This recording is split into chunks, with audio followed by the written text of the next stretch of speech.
Welcome back to UCSI TV News, where we bring you the best and most thrilling stories. I'm Cheyenne, your host for today.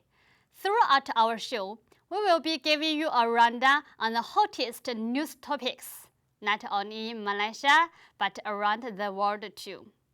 As Malaysia gears up for the state elections in 2 weeks' time, we take a closer look at what voters are thinking on the ground about these polls.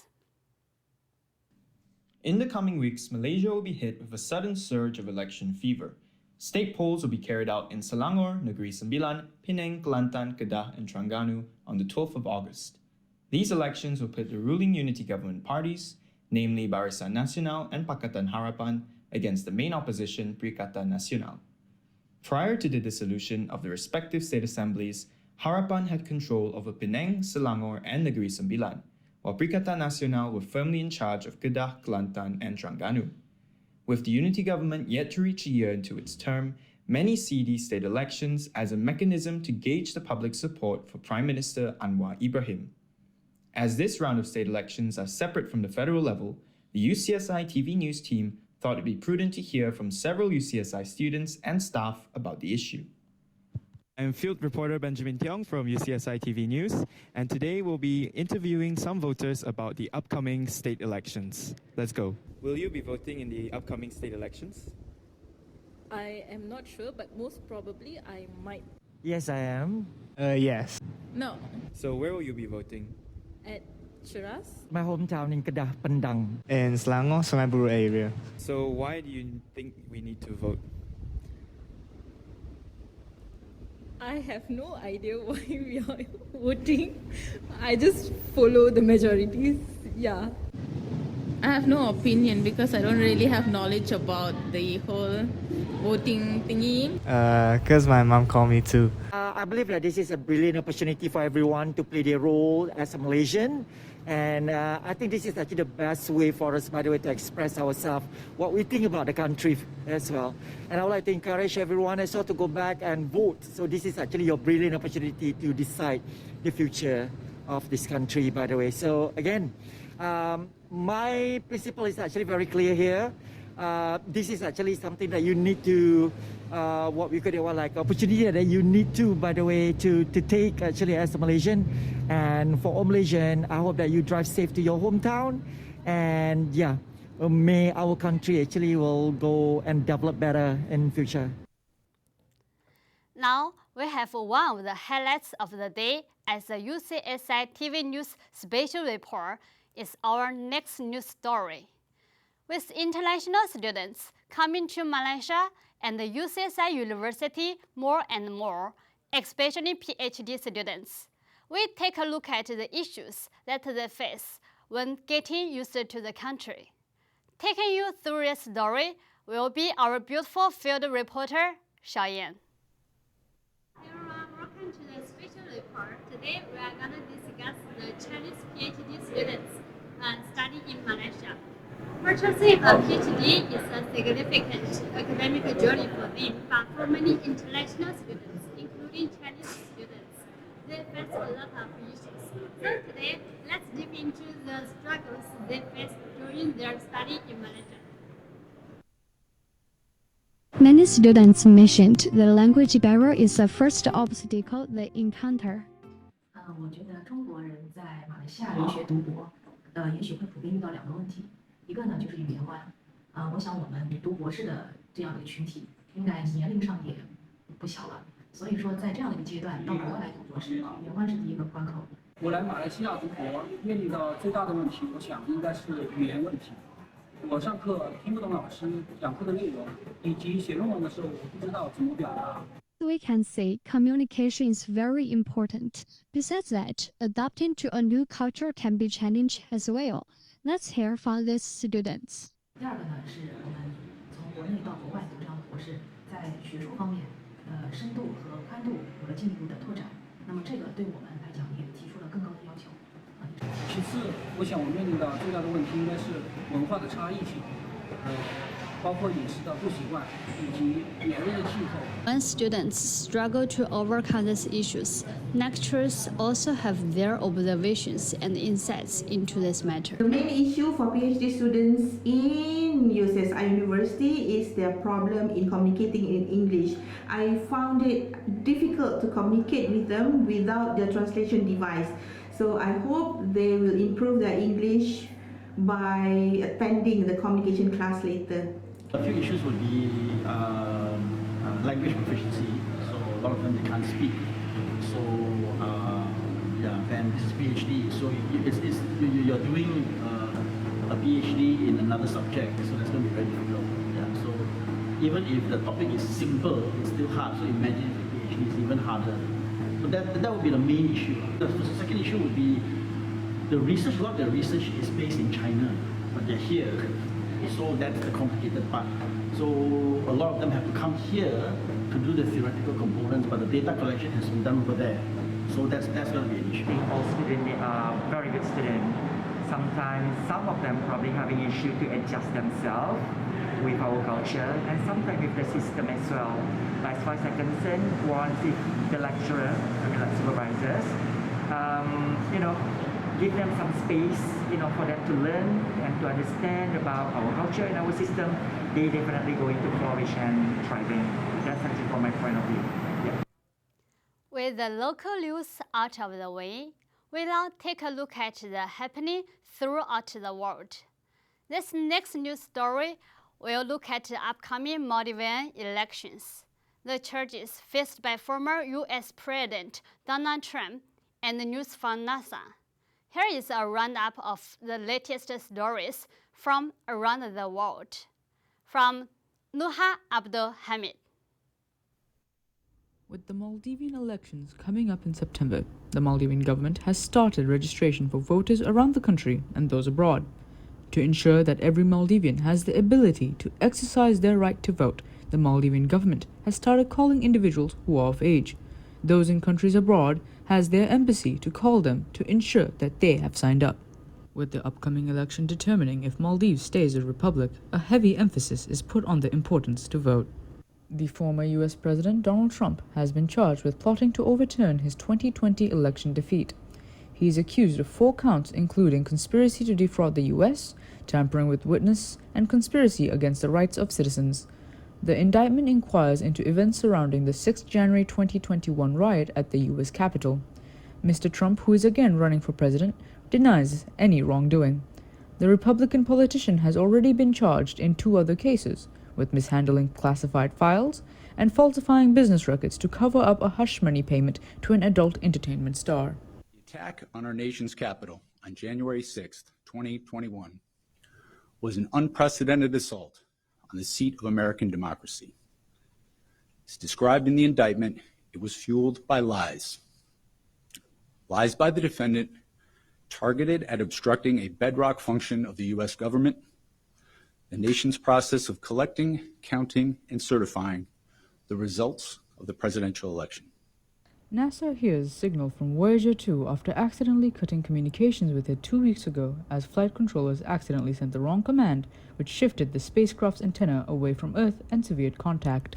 With that said, NASA would have to wait till October for an automatic spacecraft reset, which they intend to do if the flight controllers are unable to turn the antennas around, as the craft is 19 billion kilometers away, and at that distance it will take 18 hours for a signal to travel 1. UCSI TV News highlights do not end here, as another special report will be brought to you. This time, we have a live report from our field reporter, Dila Lai. With UCSI's graduation ceremony coming close, there seems to be excitement from many on campus about this. She will be asking around about how exactly they feel. Over to you, Dina.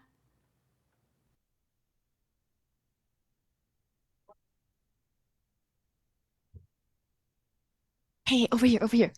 Okay, I saw you were looking at Le Quadri Hotel. I think you've taken interest in it, and you know what? I think that is great. It's fine because you know why? It is right now. It is the graduation season at UCSI. That is right. UCSI is going to have our 36th convocation this coming 13th and 14th August. So you know what? I'll be giving you all the deets, all the news, all the everything that is graduation related. And today with us, we'll be having 3 interviewees to give you all the inside scoop about, you know, what it's like to be a graduate who's going to leave this place, someone who's going to attend the ceremony this coming week, as well as a lecturer who has been preparing for the event. So right now, first we have our first interviewee here. Hello, thank you so much for joining. Maybe you could introduce yourself. Hi, I'm Jackson. Just completed my course in degree in branding and advertising. Yeah, and yeah, I will be catch up for the upcoming convocation. Nice. Congratulations, first of all. How are you feeling about attending this thing? Yes, at first is feeling excited and happy. I think all the graduates should feel happy and excited because you just unlock and finish successful in one of the pathway, and yeah, you're gonna be stepping into the society. So I think, yeah, we feel excited and happy about it. Okay, great. I think speaking of stepping into the society and going to your new chapter, I understand you're currently working at UCSI. Are you intending on, moving elsewhere, or are you going to continue working here? So far, I don't think I have any idea for moving out. At first, I have my other things have to be done, and working in UCSI, I think is another pathway for me to continue work here. As at first, it's a very new thing compared to my internship. It's a very new thing. I think it's a very good challenges for me to take care of it. Yeah. Okay, nice. I think let's take a walk. I think going back into the topic about convocation, right? Were there any preparations you guys need to do, get your new hair, get a new suit, anything? Not really, because when we gonna wear the gown and I forgot what's the thing called. It's the name. The cap. Yeah, the cap. Yeah. So far, yeah, it's gonna not gonna look at your hairstyle. True. And true. I think nothing to be prepared. Just have to wear a normal formal and lift the gown. Yeah, that's all. Yeah, I think what matters more is the certificate. So maybe I could ask you 2 more questions. The first one being, what would be your memory that you want to take away from UCSI? Take away. I think being a preparation for exam for myself being too last minute sometimes because there's some other things. I think that's the memory I should take it off lah. I think mainly having a good memories in here. Okay. So nothing much been taken up, and it's a bit unlucky because of pandemic. So not much of bad memories here. So far, it's not too bad. Okay. I think that's all from us. Thank you so much, Jackson. All the best. Congratulations once again. You know what? Maybe we'll see you right here working in the future. Okay. Thanks, Jackson. Bye-bye. Okay, so that was it from our someone who's graduating. So exciting. And now we have a student who's a final year student currently. Hi, Jingan. Thank you so much for taking the time to interview with us. Maybe you could introduce we know your name, Jingan, but maybe you can introduce what degree you're from, which year you're in. I'm now year 3 Sem 2, and I'm a final year student. I'm graduating soon and back to my country. Okay, so I think first off, how are you feeling, knowing that you're going to graduate and leave this school soon? Are you happy, sad? I think both I feel I'm a real adult. I need to face the society and maybe go to work. At the same time, I don't want to graduate actually. I still want to be a student. Understand. Yeah. Do you have any plans to continue with your master's or PhD after this? Yeah, after I graduate from Malaysia, I'm planning to pursue my master's degree in Italy, but I'm still planning that. You know what? Sounds great. You get to eat a lot of food, a lot of pasta. Okay, sorry. Right. So I think the final question I have for you is that what would be UCSI is having a convocation soon. So what would your message be to students around UCSI who are graduating? What do you want to say to them? Enjoy your life after graduate. Face the real world. Okay. Good luck. Okay, awesome. Thank you so much, Jingan. Have a great day ahead. Okay, right. So we have heard from Jackson, we heard from Jingan. Great things, insightful, exciting. But how about the preparation that goes into convocation, right? What do we as students, we just attend, but we don't really know what goes on behind the scenes. Well, luckily for you, we're going to have a bit of inside scoop on that. And we have a wonderful woman, a lecturer actually, from MassCom, who has been preparing all this for you. So, hi, Miss Gloria. Let us have a listen. Thank you so much for taking the time to interview us today. I think Can you tell us what is going on? Yeah, I heard this is your work, am I right? Oh, yeah, this is just basic photography for first year, first sem student to explore on knowledge of how to use the camera. Okay, nice. And how did you incorporate this into convocation? Well, yeah, in the first place, photography is like this project is about toy figurine, is about how to use the ISO, lighting the studio, lighting the outdoors. So the students will learn how to take the little miniature figurine. Yeah. Okay, understand. Let's take a walk and let's look around like Yeah, all the yeah. amazing work that your student has done. Maybe Yeah. I could ask you, which is your favorite work from all of this? No, a favorite one. I think this is the best one. Yeah, this one is one of the lighting, which is get it the image of the figurine very clear and sharp. Yeah, but everybody have their own hero, so the students are to bring in their special hero. Yeah, some are Superman, some are Barbie dolls, you know, and some Yeah, I are, did see the Barbie one earlier yeah, somewhere, yeah. only one so far, only one Barbie dolls. Yeah. Okay, nice. And maybe I could ask you, now that you see students, from mass comm are graduating, Yeah. are you sad, excited? What do you feel for Well, them? I think I'm really enjoy and happy for them to really go out to the world, the new world to them. Yeah, so to get a job, and especially the economic crisis now, they should quickly go out and get a job and secure the job. Yeah, and a lot of job available for them out there. Yeah, that is a very important thing, and I hope that they will get what they want. Okay, thank you so much, Miss Laura. I think final question for me is that you prepared all this for this year's convocation. Next year, what are you hoping to bring? Are you expecting to bring more things? It's not about preparing for the graduation, but it is part of the university branding to make this place a happening place, a better environment. And they are very proud of this, what we call this, educational environment, so that they can come back again anytime they want to, you see. And there's always a lot of activities available here, yeah, for them, so they can do some alumni exchange and sharing their knowledge with our students here. Okay. Thank you so much, Miss Laura. I truly appreciate your time. Wonderful work again. Maybe one day we'll see your photographies on this board. Oh, yes, definitely. Yeah, I'm preparing my own show very soon. Yeah, so that will be another challenge. Yeah. Okay. Okay. Okay. Thank you so much, Miss Laura. All right. Take care. Bye-bye. Bye-bye. Okay. Thank you. Okay. So, you know what? Let's take a look, a bit of a walk here as well. And let's look at all the work. Let's take the time to look at the work here. But you know what? I want to draw all your attention here to the signature board here. You know what? I didn't manage to ask anyone about this yet, but if I had to guess, I'm going to assume this is basically people who come here and they looked at all the work and they're like, wow, let us congratulate them. And maybe we could zoom in a little bit on like, what is the words we have here? We have stuff like, awesome, everyone. Well done. I think it's really sweet. And I think it just reminds you that when you're graduating, yeah, you're leaving behind a lot of good people, but also it's a good memory to take back with you, and you remember all these sweet people who were supporting you all the way, your lecturers, your friends, even people that you met along the way. So I think as we come and end to the live show and our live crossover, I just want to wish everyone in UCSI.